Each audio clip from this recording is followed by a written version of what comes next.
हाँ तो दोस्तों नमस्कार। अभी की ब्रेकिंग बड़ी अपडेट है कि प्रमोद प्रेम यादव एक और नई भोजपुरी 2024 के बेहतरीन बवाल गाना लेकर आ रहे हैं आपसे बीच में। इसी वीडियो में इसी गाना की जानकारी देने के बीच में कि इस चैनल पर कब लॉन्च किया जाए, कौन सा गाना होने वाला है। जो भाई चैनल सब्सक्राइब नहीं किया तो प्लीज़ चैनल सब्सक्राइब कर लीजिए।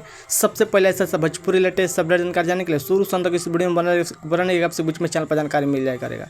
जी बोल बता दें प्रमोद प्रेम ने तो बवाल गाना का फाइनल पोस्टर एक जारी कर देगा आपसे बीच में। जी आप देख रहे हैं स्क्रीन पर जिस गाना का टाइटल है माल टाटा का इस सॉन्ग को गाए यानी कि प्रमोद प्रेम यादव साथ में खुशी कक्कड़ ने गाना गाई। डोट गाना होने वाला यह गाना भोजपुरी अपन से खुद मिलेगा।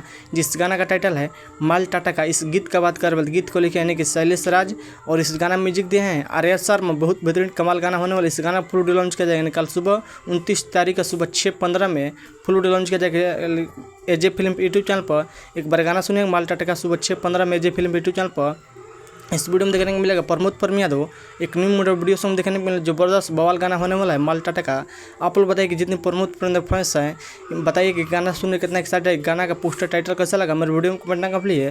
थोड़ा बहुत मेरा शुरू में सुने होंगे टीजर आ गया है प्रमोद प्रेम यादव का माल टाटा का। जबरदस्त बवाल गाना होने वाला है। जितनी तारीफ उतना कम नहीं है, क्वालिटी भी जबरदस्त है। कल एक बार गाना सुने, कल सुबह तैयार रहेगा 6:15 में एजे फिल्म यूट्यूब चैनल फुल लॉन्च का माल टाटा का। बस वीडियो मत नहीं मिलता है अगले में। वीडियो को शेयर कीजिए, चैनल सब्सक्राइब कीजिए, दोस्तों भी शेयर कीजिए। प्रमोद प्रेम गाना लेकर हम माल का कल सुबह तैयार है। एक बार गाना सुनिए, बेहतरीन कमाल गाना हो। बस वीडियो मतलब मिलते हैं। जय हिंद जय भोजपुर। धन्यवाद। दबा के वीडियो को शेयर कीजिए। कल एक बार गाना सुनिएगा। धन्यवाद।